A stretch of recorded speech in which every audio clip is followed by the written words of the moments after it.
ಬೇಕು ಅಂತ ತಗೊಂಡ್ರು ನನ್ನ ಸಪರೇಟ್ ಮಾಡ್ಕೊಳ್ತೀನಿ. ಈ ಕಡೆಯಿಂದ ಭಯ. ಡೋನಟ್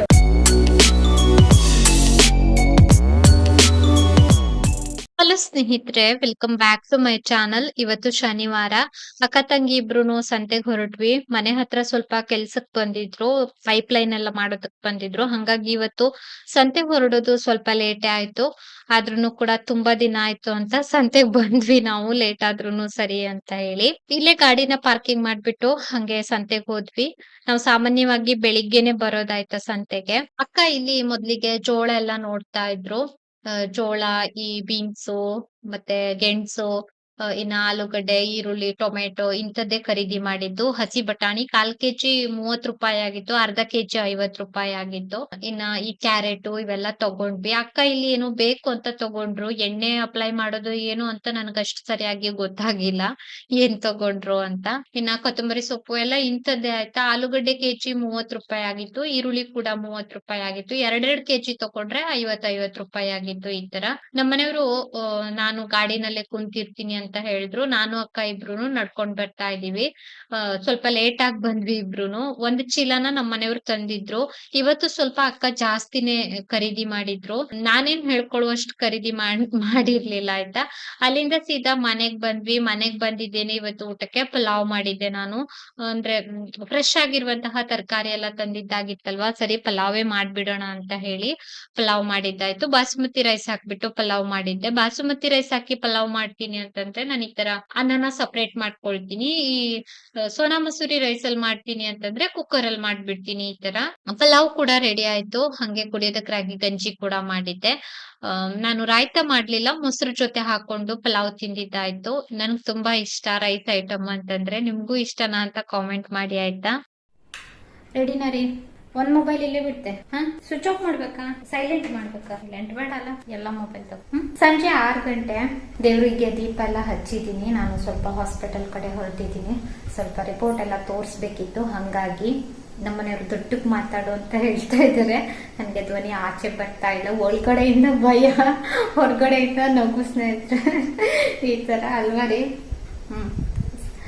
ಬನ್ನಿ ಹೊರಡ್ವಾ.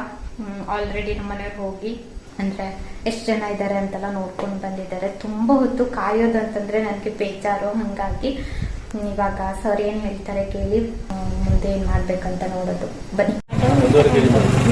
ಒಂದು ಡೋನಟ್ ಕೊಡಿ.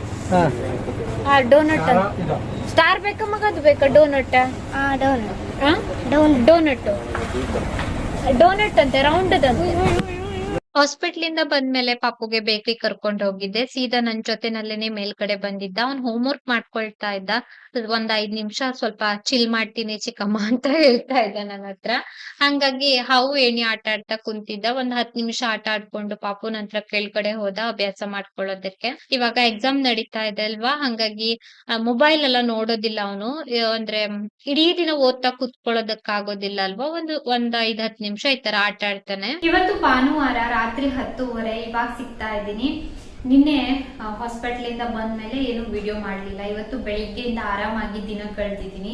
ಆರಾಮಾಗಿ ಅನ್ನೋದಕ್ಕಿಂತ ಒಂದಿಷ್ಟು ಬಟ್ಟೆ ಇತ್ತು, ಬಟ್ಟೆ ತೊಳೆಯೋದಕ್ಕೆ ನನ್ಗೆ ಇವತ್ತು ಏನಿಲ್ಲ ಅಂದ್ರೂ 1.5 ಅವರ್ ಆಗಿದೆ ಇವತ್ತು. ಹಂಗಾಗಿ ಅಂದ್ರೆ ಬೆಳಿಗ್ಗೆಯಿಂದ ಸ್ವಲ್ಪ ಆರಾಮಾಗಿ ಕಳೆದಿದ್ದೀನಿ ದಿನಾನ. ಜಾಸ್ತಿ ಏನ್ ಕೆಲ್ಸ ಇರ್ಲಿಲ್ಲ ಇವತ್ತು. ಇನ್ನ ಏನಂತಂದ್ರೆ ನಿನ್ನೆ ಹಾಸ್ಪಿಟಲ್ ಹೋಗಿ ಬಂದಿದ್ದೆ. ಪಾಪು ಒಂದ್ ರೌಂಡ್ ಹೊರಗಡೆ ಕರ್ಕೊಂಡು ಹೋಗು ಚಿಕ್ಕಮ್ಮ ಅಂದ್ರೆ ಬೇಕ್ರಿಗೆ. ಅಂದ್ರೆ ನಾನ್ ಹೋಗ್ತೀನಿ ಅಲ್ವಾ, ಅವನಿಗೂ ಕೂಡ ಆಸೆ ಆಗ್ತದೆ ನನ್ ಜೊತೆ ಬರ್ಬೇಕಂತ ಹೇಳಿ. ಅಂತೂ ಅವನಿಗೆ ಸಮಾಧಾನಕ್ಕೆ ಅಂತ ಅಂದ್ರೆ ಬೇಕ್ರಿ ಕರ್ಕೊಂಡು ಹೋಗಿ ಬಂದಿದ್ವಿ. ಮತ್ತೆ ನಾನೇನು ವಿಡಿಯೋ ಮಾಡೋದಕ್ಕೆ ಹೋಗ್ಲಿಲ್ಲ. ಪಾಪು ಕೂಡ ತುಂಬಾ ಹೊತ್ತು ನಿನ್ನೆ ಸಂಜೆ ಮೇಲ್ಗಡೆನೆ ಇದ್ದ. ಹಂಗಾಗಿ ಅಲ್ಲಿ ನಾವು ಡಾಕ್ಟರ್ ಸಜೆಷನ್ ಕೇಳೋದಕ್ಕೆ ಅಂತ ಹೋಗಿದ್ದಾಗಿತ್ತು. ನೋಡ್ಬೇಕು, ನಾನು ಯಾವ್ದನ್ನು ಕೂಡ ಅಂದ್ರೆ ನಿರ್ಧಾರ ಮಾಡಿಲ್ಲ ಸ್ನೇಹಿತರೆ. ಇನ್ನ ಒಂದು ಸ್ವಲ್ಪ ದಿನ ಹೋದ್ರೂ ಪರವಾಗಿಲ್ಲ, 1 ವಾರ ಹಿಂಗಾದ್ರೂ ಪರವಾಗಿಲ್ಲ, ಅಂದ್ರೆ ನೋಡೋಣ ಅಂತ ಅನ್ಕೊಳ್ತಾ ಇದ್ದೀನಿ. ಇನ್ನ ನನ್ಗೆ ಸಾಕಷ್ಟು ಜನ ಪರ್ಸನಲ್ ಆಗಿ ಎಲ್ಲ ಮೆಸೇಜ್ ಮಾಡ್ತಾ ಇದ್ರು. ತುಂಬಾ ಜನ ಮೆಸೇಜ್ ಮಾಡಿದ್ದಾರೆ ಅಂತ. ಅಂದ್ರೆ ಕೆಲವರು ನನ್ಗೆ ಒಳ್ಳೊಳ್ಳೆ ಹಾಸ್ಪಿಟಲ್ ನೀವು ಹೇಳಿದ್ರಿ. ಇನ್ನ ತುಂಬಾ ಜನ ಅವ್ರಿಗೆ ಆಗಿದಂತಹ ಎಕ್ಸ್ಪೀರಿಯನ್ಸ್ ಎಲ್ಲ ಹೇಳಿದ್ರು. ಹಾಗೇನೆ ನಾನು ಕೂಡ 1-2 ಹಾಸ್ಪಿಟಲ್ ಬಗ್ಗೆ ಎಲ್ಲ ಕೇಳಿದಾಗ ನನ್ಗೆ ಇನ್ಫಾರ್ಮೇಶನ್ ಎಲ್ಲ ಕೊಟ್ರು. ಈ ತರ ಥ್ಯಾಂಕ್ ಯು ಸೋ ಮಚ್ ಸ್ನೇಹಿತರೆ. ಹಂಗೇನೆ ಮೊನ್ನೆ ದಿನ ನನಗೆ ವ್ಯೂವರ್ಸ್ ಒಬ್ರು ಮೆಸೇಜ್ ಹಾಕ್ತಾ ಇದ್ರು. ಏನಂತ ಅಂದ್ರೆ ನಾವು ಒಂದು 2-3 ವರ್ಷದ ಹಿಂದೆ ಏನ್ ವಿದ್ಯಕ್ಕನ್ನು ನೋಡ್ತಾ ಇದ್ವಿ ಅಲ್ವಾ, ಆತರ ಇವಾಗ ನೀವಿಲ್ಲ ಅಂತ ಹೇಳ್ತಾ ಇದ್ರು. ಹಾಗೆ ಇವತ್ತು ವ್ಯೂವರ್ಸ್ ಒಬ್ರು ನನಗೆ ಈ ಕಾಮೆಂಟ್ ಅಲ್ಲಿ ಮೆಸೇಜ್ ಹಾಕಿದ್ರು, ನಿಮ್ ಮುಖದಲ್ಲಿ ನಗುನೇ ಇಲ್ಲ ಅಂತ. ಇನ್ನ ವ್ಯೂವರ್ಸ್ ಒಬ್ರು ಕಾಮೆಂಟ್ ಹಾಕಿದ್ರು, ಅಂದ್ರೆ ಇದೆಲ್ಲ ರಿಲೇಟೆಡ್ ಆಗಿ ಒಂದೇ ಆನ್ಸರ್ ಕೊಡೋಣ ಅಂತ. ಆಯ್ತಾ, ನಿಮ್ಮನ್ನ ನೋಡಿದ್ರೇನೆ ಗೊತ್ತಾಗ್ತದೆ ನೀವು ತುಂಬಾ ಚಿಂತೆ ಮಾಡ್ತೀರಿ ವಿದ್ಯಾ ಅವರೇ ಅಂತ ಕಾಮೆಂಟ್ ಹಾಕಿದ್ರು. ಇವೆಲ್ಲದಕ್ಕೂ ಒಂದೇ ಆನ್ಸರ್ ಮಾಡ್ಬೇಕಂತಂದ್ರೆ, ಹೌದು, ಒಬ್ಬ ಮನುಷ್ಯ ಎಷ್ಟು ನೋವನ್ನ ನುಂಗೋದಕ್ ಸಾಧ್ಯ ಅಲ್ವಾ, ಅವ್ನ್ ಒಬ್ಬನೇನೆ. ಎಷ್ಟೊಂದು ವಿಚಾರ ಹಂಚ್ಕೊಳ್ತೀವಿ, ಎಷ್ಟೊಂದು ವಿಚಾರ ಹಂಚ್ಕೊಳ್ಳೋದಕ್ ಆಗೋದಿಲ್ಲ ಸ್ನೇಹಿತರೆ.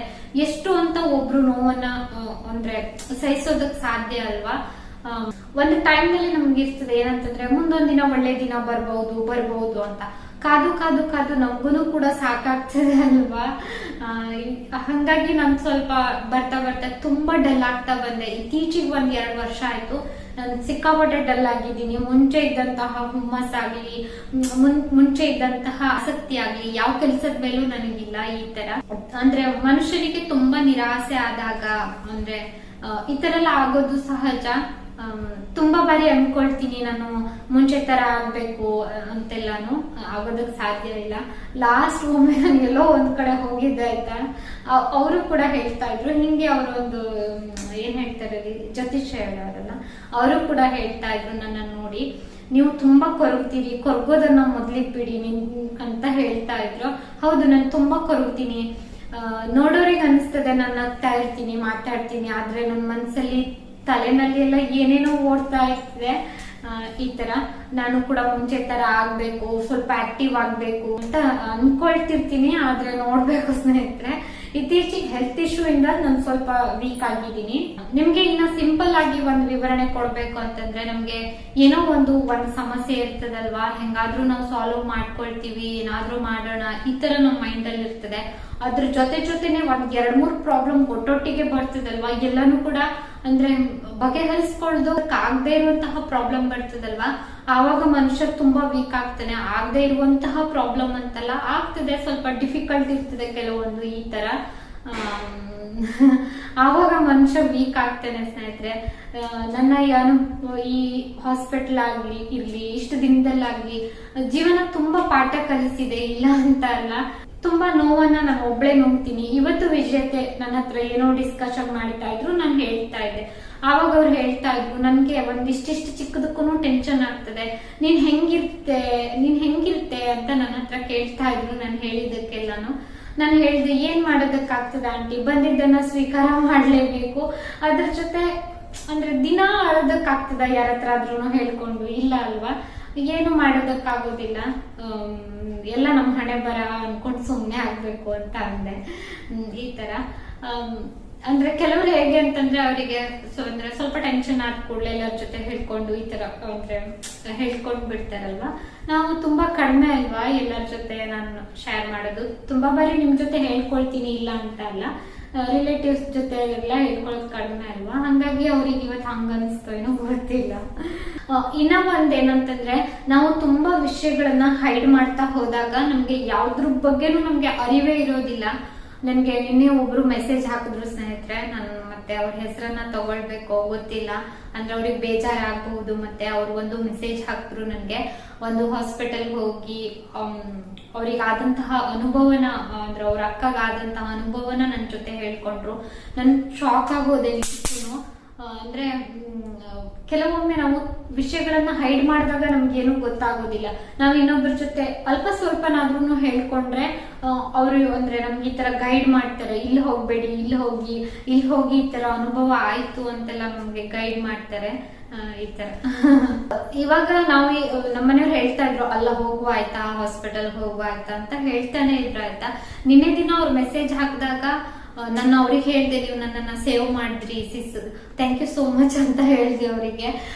ಈ ವ್ಲಾಗ್ ಮುಖಾಂತರನು ಕೂಡ ಹೇಳ್ತೀನಿ, ರಶ್ಮಿ ಶೆಟ್ಟಿ ಅವರು, ಥ್ಯಾಂಕ್ ಯು ಸೋ ಮಚ್ ನಿಮ್ಗೆ ಇನ್ನೊಮ್ಮೆ ಸಿಸ್. ಅಂದ್ರೆ ನಮಗ್ ಗೊತ್ತಿರೋದಿಲ್ಲ ಅಲ್ವಾ, ಅವ್ರು ಹೋಗಿ ಅವ್ರಿಗೆ ಎಕ್ಸ್ಪೀರಿಯನ್ಸ್ ಆದಂತದ್ದನ್ನ ಅವ್ರು ಹೇಳ್ಕೊಂಡಿರ್ತಾರೆ. ಒಂದ್ ಕಡೆ ನನ್ಗೆ ಅನಿಸ್ತು ನನ್ನನ್ನು ಅವ್ರು ಸೇವ್ ಮಾಡಿದ್ರು ಅಂತ. ಈ ತರ ಇವೆಲ್ಲ ಟೆನ್ಷನ್ ಮಧ್ಯೆ ನನ್ಗೆ ವಿಡಿಯೋಸ್ ಹಾಕೋದಕ್ ಆಗ್ತಾ ಇರ್ಲಿಲ್ಲ. ಅಂದ್ರೆ ನಾನು ತುಂಬಾ ದಿನದಿಂದ ಕೆಲವೊಂದು ಆರೋಗ್ಯ ಸಮಸ್ಯೆನ ಎದುರಿಸ್ತಾ ಇದ್ದೆ ಅಲ್ವಾ, ಹಂಗಾಗಿ ನನ್ ಗಮನ ಕೊಡೋದಕ್ಕೆ ಆಗ್ತಾ ಇರ್ಲಿಲ್ಲ ಸ್ನೇಹಿತರೆ. ನೋಡೋಣ ಮುಂಬರುವಂತಹ ದಿನಗಳಲ್ಲಿ ಅನ್ಕೊಳ್ತೀನಿ, ಒಂದಿನ ಬಿಟ್ಟಾದ್ರೂ ಒಂದಿನ ವಿಡಿಯೋ ಹಾಕ್ಬೇಕು, ರೆಗ್ಯುಲರ್ ಆಗಿ ಹಾಕ್ಬೇಕು ಅಂತೆಲ್ಲ ಅನ್ಕೊಳ್ತೀನಿ. ನೋಡೋಣ, ಇನ್ ಮುಂದೆ ವಿಡಿಯೋಸ್ ಅನ್ನ ಮಾಡ್ತೀನಿ ಆಯ್ತಾ. ನೋಡೋಣ ಸ್ನೇಹಿತರೆ, ಇದೊಂದು ಚಿಕ್ಕ ಬ್ಲಾಗ್ ಆದ್ರೂ ಸರಿ, ನಾಳೆ ಬ್ಲಾಗ್ ಅನ್ನ ಹಾಕೋಣ ಅಂತ. ಸಾಕಷ್ಟು ಜನ ನೀವು ಕಾಯ್ತಿರ್ತೀರಿ, ಏನಾಯ್ತು ಏನು ಹೇಳಿಲ್ವಲ್ಲ ಅಂತ. ಇನ್ನ ಒಂದು ಕಾಮೆಂಟ್ ಅನ್ನ ನಾನು ಮೆನ್ಷನ್ ಮಾಡ್ಬೇಕು ಅಂತ ಇದ್ದೆ ಸ್ನೇಹಿತರೆ. ಏನಂತಂದ್ರೆ, ನನ್ಗೆ ವ್ಯೂವರ್ಸ್ ಒಬ್ರು ಮೆಸೇಜ್ ಹಾಕಿದ್ರು ಆಯ್ತಾ, ವಿದ್ಯಾ ಅವರೇ ನೀವು IVF ಹೋಗಿ ಮತ್ತೆ ಎಷ್ಟು ದಿನ ಅಂತ ಹಿಂಗೆ ಇರ್ತೀರಿ ಅಂತ ಒಬ್ರು ಕಾಮೆಂಟ್ ಹಾಕಿದ್ರು. ಅದಕ್ಕೆ ವ್ಯೂವರ್ಸ್ ಒಬ್ರು ಬಂದು ಕಾಮೆಂಟ್ ಹಾಕಿದ್ರು. ಅವರು ಏಜ್ ಅಲ್ಲಿ ನನ್ಗಿಂತ ತುಂಬಾ ದೊಡ್ಡವರು, ವಯಸ್ಸಾದವರು, ನನಗೆ ಗೊತ್ತಿಲ್ಲ. IVF ನನ್ನ ಮಗಳಿಗಲ್ಲ ಅಂತ ಕಾಮೆಂಟ್ ಹಾಕಿದ್ರು. ನನ್ಗೆ ಆ ಕಾಮೆಂಟ್ ನೋಡಿ ನಿಜಕ್ಕೆ ಎಷ್ಟು ಖುಷಿ ಆಯ್ತು ಅಂತಂದ್ರೆ ಅದನ್ನ ಮತ್ತೆ ವರ್ಣಿಸೋದಕ್ಕೆ ಸಾಧ್ಯ ಇಲ್ಲ, ಅಷ್ಟು ಖುಷಿ ಆಯ್ತು.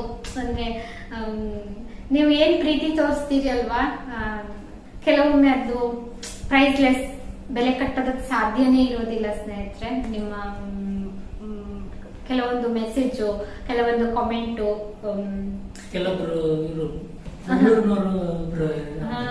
ಅದೆಲ್ಲ ಬೆಲೆ ಕಟ್ಟೋದಕ್ಕಾಗೋದಿಲ್ಲ. ನೀವು ಸಮಯ ತಗೊಂಡು ಇಷ್ಟಿಷ್ಟು ಉದ್ದ ಕಾಮೆಂಟ್ ಹಾಕ್ತೀರಿ ಅಲ್ವಾ, ಅದಕ್ಕೆಲ್ಲ ಬೆಲೆ ಕಟ್ಟೋದಕ್ಕೆ ನಿಜಕ್ಕೂ ಸಾಧ್ಯ ಇಲ್ಲ. ಕೆಲವೊಮ್ಮೆ ನನಗೆ ನಿಮ್ಮ ಕಮೆಂಟ್ ನೋಡಿದಾಗ ತುಂಬಾ ಖುಷಿ ಆಗ್ತದೆ. ನಾನು ತುಂಬಾ ಶಾರ್ಟ್ ಆಗಿ ನಿಮ್ಗೆ ಆನ್ಸರ್ ಮಾಡಿ ಬಿಟ್ಬಿಡ್ತೀನಿ. ರೀಸನ್ ಏನಂತಂದ್ರೆ, ಹೀಗೆ ತುಂಬಾ ಕಾಮೆಂಟ್ಸ್ ಬಂದಿರ್ತದೆ, ತುಂಬಾ ಹೊತ್ತು ಕೂತ್ಕೊಂಡು ಟೈಪ್ ಮಾಡೋದಕ್ಕಾಗೋದಿಲ್ಲ ಅಂತ. ಹಾಗಾಗಿ ನಾನು ಕೆಲವೊಂದು ಕಾಮೆಂಟ್ ಅನ್ನ ವ್ಲಾಗ್ ಅಲ್ಲಿ ಆನ್ಸರ್ ಮಾಡುವಂತದ್ದು. ಯಾವುದೇ ರೆಸಿಪಿನ ನಾನು ಶೂಟ್ ಮಾಡಿಲ್ಲ ಈ ವ್ಲಾಗ್ ಅಲ್ಲಿ. ಇವತ್ತು ನಿಜ ಹೇಳ್ಬೇಕಂತಂದ್ರೆ ಮನೆಯಲ್ಲಿ ಸರಿಯಾಗಿ ಅಡ್ಗೆನೇ ಮಾಡಿಲ್ಲ ಬೆಳಿಗ್ಗೆಯಿಂದ. ಆಗ್ತದೆ, ಟೆನ್ಷನ್ ಎಲ್ಲ ಆಗ್ತದೆ. ಇಷ್ಟ ಹೇಳ್ತಾ ಇವತ್ತಿನ ವಿಡಿಯೋನು ಕೂಡ ಇಲ್ಲಿಗೆ ಎಂಡ್ ಮಾಡ್ತಾ ಇದ್ದೀನಿ ಸ್ನೇಹಿತರೆ.